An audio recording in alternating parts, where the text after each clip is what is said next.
اليوم يئس الذين كفروا من دينكم فلا تخشوهم واخشون اليوم أكملت لكم دينكم وأتممت عليكم نعمتي ورضيت لكم الإسلام دينا.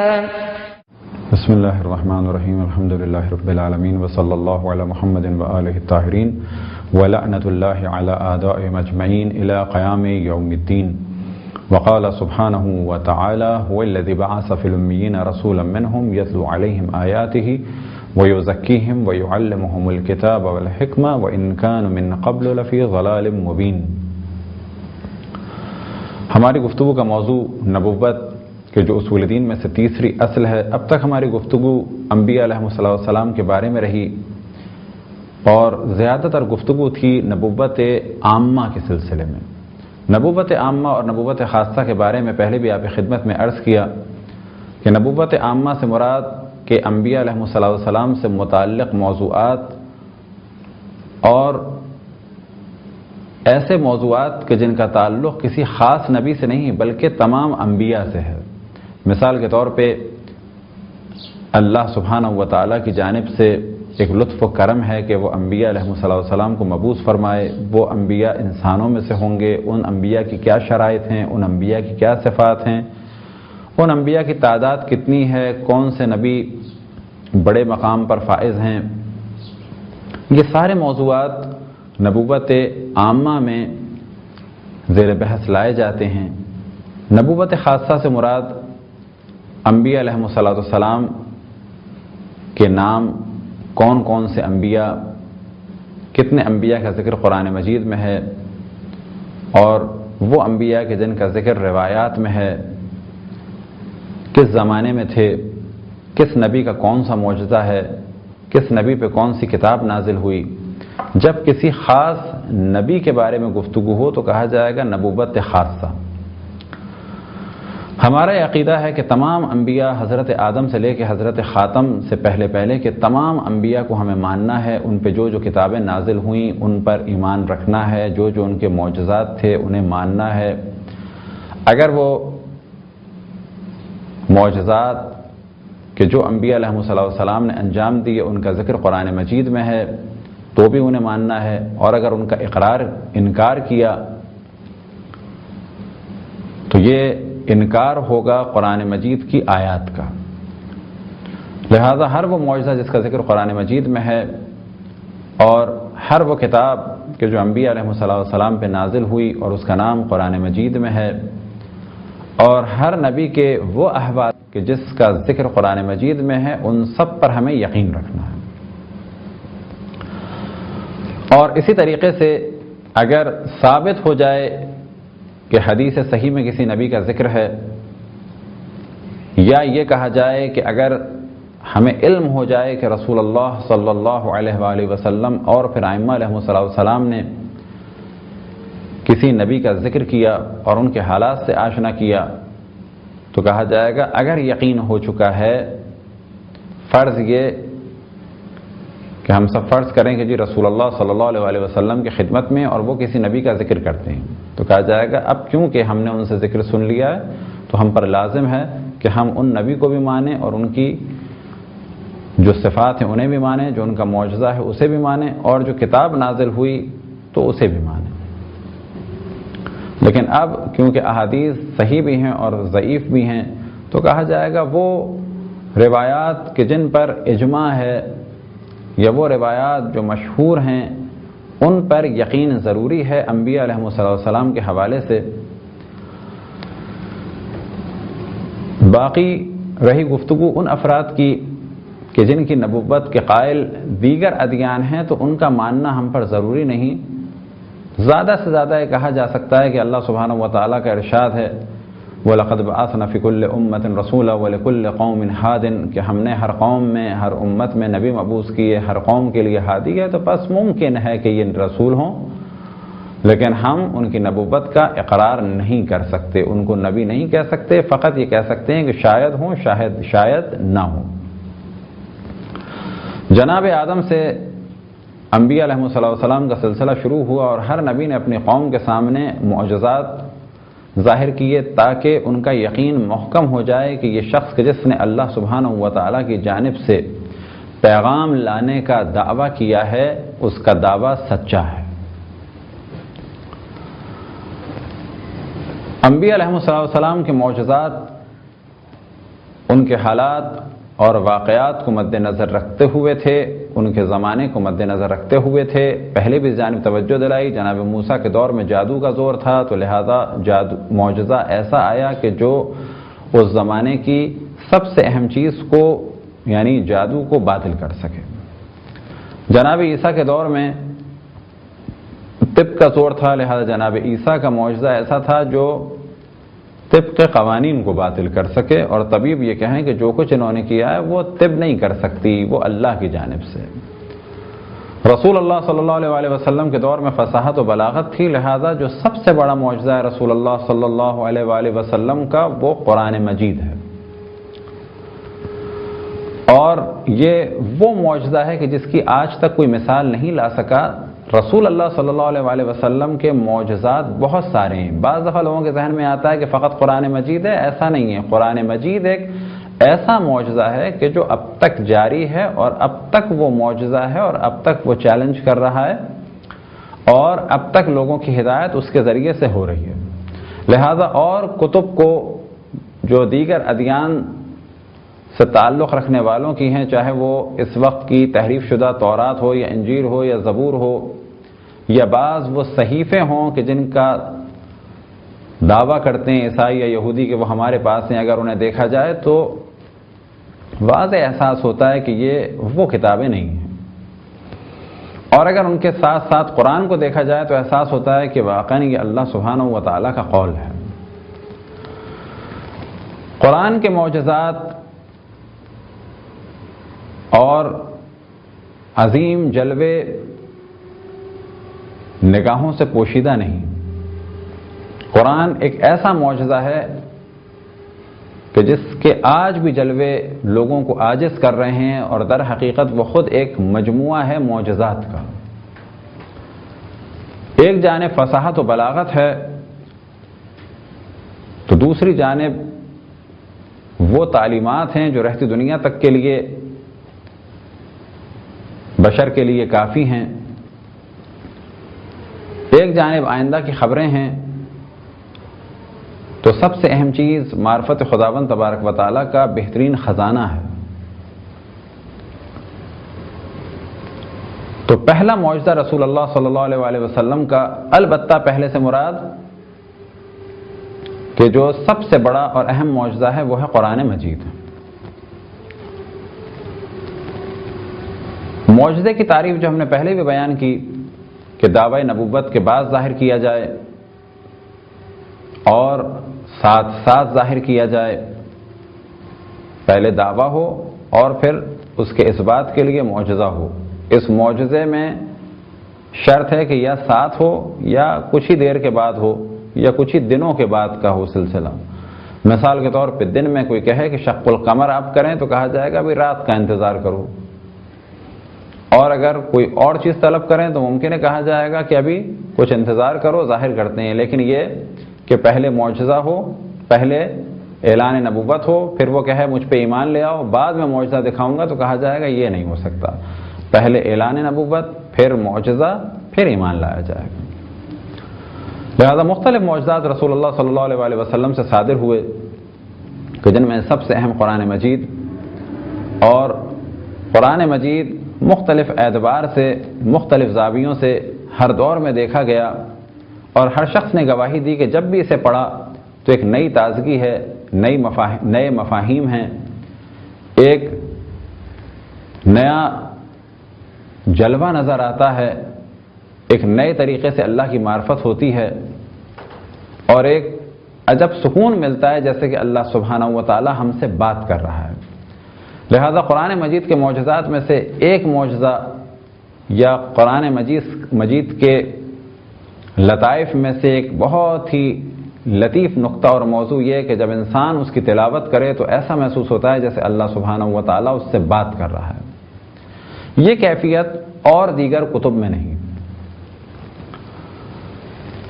قرآن مجید کے موضوع پر انشاءاللہ بعد میں تفصیل سے بات ہوگی اور خداوند تبارک و تعالیٰ نے توفیق عطا فرمائی۔ اب اس جانب توجہ رہے کہ رسول اللہ صلی اللہ علیہ وآلہ وسلم کے معجزات کم نہیں، بہت سارے معجزات ہیں، اور ان معجزات کا تعلق کچھ آپ کی ولادت کے فوراً بعد کا ہے، کچھ ولادت سے کچھ دن پہلے، کچھ ولادت کے بعد، کچھ ولادت کے ساتھ، اور پھر یہ سلسلہ چلتا رہا یہاں تک کہ اعلان نبوت کے بعد۔ اب وہ معجزات کہ جو اعلان نبوت سے پہلے ہوئے، تو کیا وہ معجزات کی تعریف پر پورے اترتے ہیں؟ تو کہا جائے گا کہ معجزات کی تعریف میں سے ایک شرط یہ ہے، معجزات کی شرائط میں سے ایک شرط یہ ہے کہ پہلے دعوی نبوت ہو یا دعوی امامت ہو، اس کے اثبات کے لیے ہو۔ تو کہا جاتا ہے کہ اس قسم کے تمام واقعات کو مجازاً معجزہ کہا جا سکتا ہے، البتہ یہاں پر ان واقعات کو بھی معجزہ کہا جا سکتا ہے۔ کیوں؟ کہ یہ تمام واقعات رسول اللہ صلی اللہ علیہ وآلہ وسلم کی شخصیت کو اور ان کی عظمت کو پہچانوانے کے لیے تھے۔ گو کہ انہوں نے دعوی نبوت نہیں کیا تھا، لیکن ان کی نبوت کی راہ کو ہموار کرنے کے لیے تھے، تاکہ ایسا نہ ہو کہ اچانک لوگ کہیں کہ اس ہستی میں اتنے فضائل ہیں، ہمیں تو نہیں معلوم تھا۔ لہذا ایک جانب رسول اللہ صلی اللہ علیہ وآلہ وسلم و کفار عرب اور کفار قریش صادق اور امین کہتے تھے، تو دوسری جانب یہ چیز بھی واضح ہو جائے کہ وہ رسول اللہ صلی اللہ علیہ وآلہ وسلم کی بہت ساری کرامتوں کو دیکھ چکے تھے، لیکن جب آپ نے اعلان نبوت کیا تو کچھ ایمان لے آئے اور ایک بہت بڑی تعداد مخالف ہو گئی۔ وجہ کیا ہے؟ کہ دنیا کی رغبت اور دنیا کی محبت انسان کو حق پہ چلنے سے روکتی ہے، اور اللہ کی راہ پہ چلنے سے شیطان ان وسوسوں میں مبتلا کرتا ہے کہ انسان صراط مستقیم کو بعض دفعہ پہچان نہیں پاتا، اور بعض دفعہ ایسا بھی ہوتا ہے کہ پہچان لے تو صراط مستقیم پر چل نہیں پاتا۔ بعض دفعہ حق کو پہچاننے سے قاصر ہو جاتا ہے اپنے اعمال کی وجہ سے، اور بعض دفعہ حق کو پہچان کے انکار کر دیتا ہے فوائد دنیا کے لیے۔ تو یہی سب کچھ ہوا رسول اللہ صلی اللہ علیہ وآلہ وسلم کے پہچاننے میں، کہ لوگوں نے پہچان تو لیا لیکن انکار کیا۔ یہود و نصارہ کی ایک تعداد جو مکے میں آباد تھی، ان کے آباد ہونے کی وجوہات میں سے ایک وجہ یہ بیان کی جاتی ہے کہ مکے اور مدینے میں جو یہود و نصارہ آ کے آباد ہوئے تھے، وہ آباد ہی اسی لیے ہوئے تھے کہ انہیں معلوم تھا کہ یہاں سے ایک نبی مبعوث ہوگا، لہذا وہ یہ چاہتے تھے کہ جب وہ نبی مبعوث ہو تو ہم اس کے ساتھ ہوں، لیکن وہ سمجھتے تھے شاید وہ ہم میں سے ہوگا۔ لیکن جب انہیں احساس ہوا کہ وہ نبی تو مبعوث ہو گیا لیکن وہ ہم میں سے نہیں ہے، خصوصاً عیسائی اور یہودیوں کے لیے خاص موضوع ہے۔ عیسائی اور یہودیوں میں خاص اصطلاح ہے اسحاقی اور اسماعیلی۔ ہمارے عام طور پہ اسماعیلی کہا جاتا ہے پرنس کریم آغا خان کے ماننے والوں کو، لیکن جب یہودی اور عیسائی کہتے ہیں اسماعیلی تو اس سے مراد ہوتی ہے جناب اسماعیل کی نسل سے۔ جناب ابراہیم کے دو فرزند تھے، ایک جناب اسماعیل اور ایک جناب اسحاق۔ جناب اسحاق کے فرزند تھے یعقوب، اور ان کا لقب تھا اسرائیل، اور جو ان کی اولادیں تھیں وہ سب کہلائیں بنی اسرائیل۔ ان کے درمیان ایک خاص تعصب تھا، یہ مقدس سمجھتے تھے اور بلند درجے پر فائز مانتے تھے فقط ان افراد کو جو جناب اسحاق کی اولاد نسل میں سے ہوں۔ لہذا یہ سمجھتے تھے کہ بہت سارے انبیاء تو جناب اسحاق کی نسل سے آئے، تمام انبیاء بنی اسرائیل جناب اسحاق کی نسل سے تھے۔ اب وہ یہ سمجھتے تھے کہ شاید آخری نبی بھی ہماری ہی قوم یعنی بنی اسرائیل سے ہوگا۔ اب وہ انتظار تو کر رہے تھے آخری نبی کا، لیکن انہیں بہت زیادہ اس وقت صدمہ ہوا جب معلوم ہوا کہ آخری نبی کا تعلق جناب اسحاق کی نسل سے نہیں بلکہ جناب اسماعیل کی نسل سے ہے۔ وہ اسحاقی نہیں بلکہ اسماعیلی ہیں۔ اب یہ کیفیت ہوئی کہ پہچاننے کے بعد بھی انہوں نے انکار کیا اور مقابلہ کرتے رہے، یہاں تک کہ آج تک عیسائیوں اور یہودیوں کی یہ خاص شدت ہے اسلام کے خلاف۔ اور ان دونوں میں کہا جا سکتا ہے کہ یہودی زیادہ سازش کرتے ہیں، زیادہ شدت سے ہماری مخالفت کرتے ہیں بنسبت عیسائیوں کے، اور اس کا ذکر قرآن مجید میں بھی ہے۔ انشاءاللہ کبھی ان موضوعات کو بعد میں تفصیلاً جداگانہ عرض کیا جائے گا۔ تو رسول اللہ صلی اللہ علیہ وسلم نے مختلف معجزات دکھائے اعلان نبوت کے بعد، اور بعض ان کی کرامتیں تھیں، اور در حقیقت اس کا تعلق بھی اسی عنوان سے ہے کہ رسول اللہ صلی اللہ علیہ وسلم کو پہچانا جائے۔ لہذا یہ پہچان کا سلسلہ آپ کی ولادت کے ساتھ ساتھ بلکہ اس سے بھی پہلے ہوا۔ جناب آمنہ بنت وہب صلوات اللہ وسلام علیہ فرماتی ہیں کہ جب میں حاملہ ہوئی، رسول اللہ صلی اللہ علیہ وسلم میرے شکم میں تھے، تو کبھی مجھے درد کا احساس نہیں ہوا، اور جب مجھے گھبراہٹ ہوئی تو میں نے دیکھا کہ ایک پرندہ آیا کہ جو در حقیقت ایک فرشتہ تھا، اور اس نے آ کے پر میرے سینے پہ پھیرا تو مجھے سکون ہو گیا۔ اسی طرح سے وہ فرماتی ہیں کہ جب ولادت ہونے والی تھی تو میں نے کیا دیکھا کہ ایک دم سے ہر جانب ایک نور پھیل گیا، ایک پردہ پڑ گیا، اور ایسا نور پھیلا کہ میں دمشق کے یعنی شام کے محلوں کو دیکھ رہی تھی، اور حتیٰ جو اس میں چراغاں تھا اس تک کو دیکھ رہی تھی۔ یہ نور کیسا تھا؟ یہ نور ایسا تھا کہ فقط روشنی نہیں بلکہ اس میں مختلف جگہ دنیا کا منظر جناب آمنہ بنت وہب سلام اللہ علیہ کی نگاہوں کے سامنے تھا۔ وہ فرماتی ہیں کہ اسی دوران مجھے بشارت ہوئی اور عاطف غیبی نے ندا دی کہ اے آمنہ، دنیا کی بہترین مخلوق، بہترین فرد تم سے متولد ہوا۔ تو بعض جگہ یہ روایتیں ہیں، اور اس کے بعد وہ فرماتی ہیں کہ نور پھیل گیا، رسول اللہ صلی اللہ علیہ وسلم نے ذکر خداوند تبارک و تعالیٰ کیا، آسمان کی جانب دیکھا۔ اسی طرح سے ایک اور روایت جناب عبد المطلب علیہ السلام سے نقل ہوئے، فرماتے ہیں کہ میں خانہ کعبہ کے پاس سو رہا تھا، میں نے ایک دم سے کیا محسوس کیا کہ خانہ کعبہ اپنی جگہ سے اٹھا اور کچھ فاصلے پر آگے بڑھا۔ میں نے دیکھا کہ وہ مقام ابراہیم کی جانب پہنچا، اور وہاں پر اللہ سبحانہ و تعالیٰ کا شکر ادا کیا، اور اس کے بعد خانہ کعبہ سے ندا بلند ہوئی کہ اے محمد کے رب اور میرے رب، تو نے مجھے بتوں اور بت پرستوں کی نجاست سے پاک اور پاکیزہ کر دیا۔ تقریباً اس مفہوم کے جملات کہے، اور اسی دوران فرماتے ہیں کہ میں نے کیا دیکھا جناب ابو طالب کہ مکے کے پہاڑ اپنی جگہ سے اٹھے اور خانہ کعبہ کی جانب آئے۔ پھر میں نے ایک دم سے گھبرائے، کیا دیکھا کہ ایک بادل سا آیا اور ایک نور پھیلا، اور یہ بادل جناب آمنہ بنت وہب کے گھر کی جانب گیا۔ تو میں دوڑتا ہوا وہاں گیا، میں نے آمنہ بنت وہب سے کہا کہ کیا تم نے دیکھا؟ کیا میں خواب تو نہیں دیکھ رہا ہوں؟ کیا یہ حقیقت ہے یا خواب؟ تو جناب آمنہ بنت وہب نے کہا کہ ہاں، اور خبر دی کہ ابھی ابھی ولادت ہوئی ہے ایک فرزند کی۔ اور پھر انہوں نے ارشاد فرمایا کہ جب ولادت ہونے والی تھی تو میں نے دیکھا کہ بہت ہی بلند و قامت کچھ انسان آئے ہیں، اور نور ہے ان کے ہاتھ میں، پانی کے کچھ برتن ہیں۔ اسی طرح سے میں نے دیکھا کچھ خواتین ہیں جن کا قد کھجور کے درخت کی طرح سے بلند ہے، اور وہ جنت کی حوریں ہیں، کچھ باتیں کر رہی ہیں کہ جو انسانی باتوں کی شبیہ ہے۔ اسی دوران مجھے بشارت دی گئی رسول اللہ صلی اللہ علیہ وسلم کی ولادت کی۔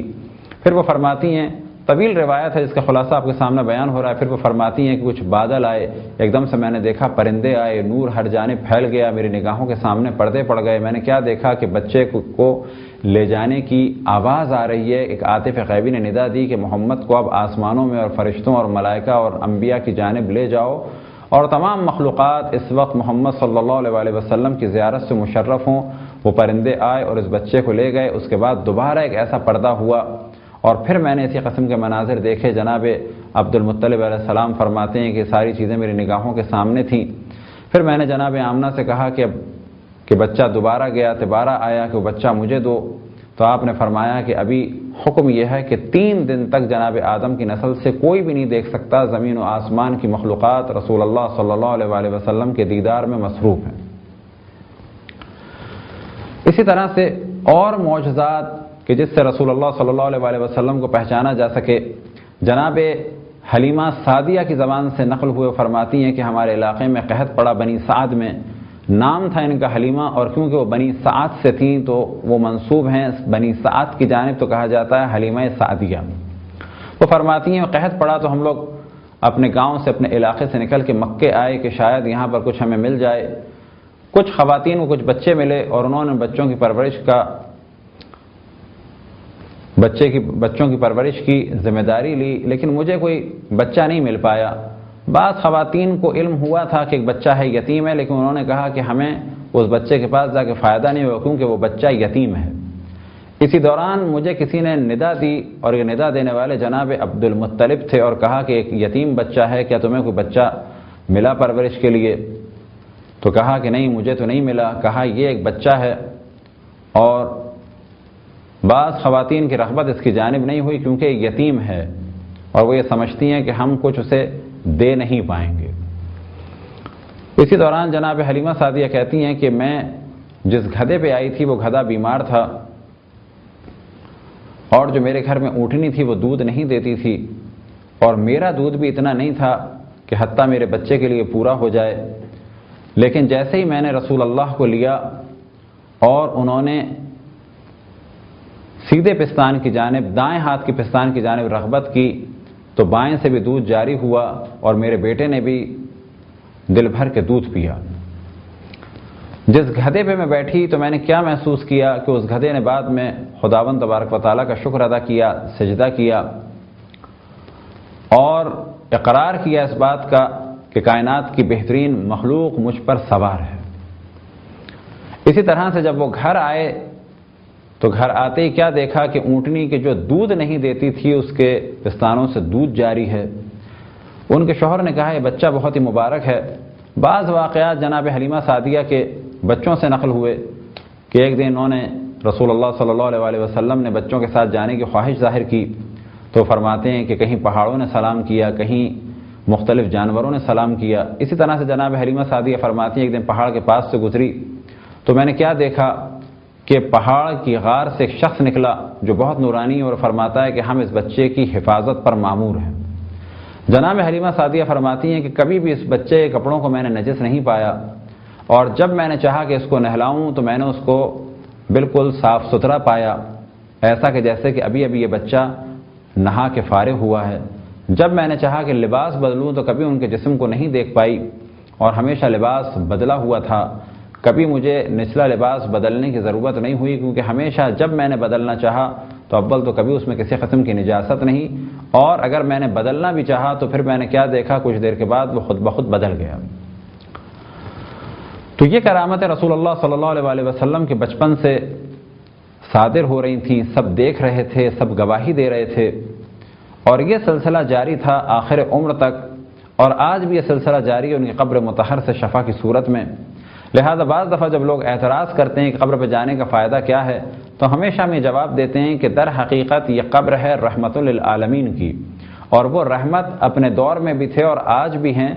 جس طرح سے ہم اللہ کی اور مخلوقات سے فائدہ اٹھاتے ہیں اور ان مخلوقات سے فائدہ اٹھانا شرک نہیں، بالکل ایسے ہی ہم رسول اللہ صلی اللہ علیہ وسلم کہ جن کو اللہ سبحانہ و تعالیٰ نے عالمین کے لیے رحمت قرار دیا، ہم ان سے اسی رحمت کا تقاضا کرتے ہیں کہ جو اللہ سبحانہ و تعالیٰ نے ان کو عطا فرمائی ہے۔ خداوند تبارک و تعالیٰ سے دعا ہے کہ بحق محمد و آل محمد ہم سب کو اپنی اپنے رسول، اپنی حجتوں، خصوصاً امام زمان علیہ السلام کی معرفت اور اطاعت کی توفیق عطا فرمائے۔ وصلی اللہ علی محمد و آلہ الطاہرین۔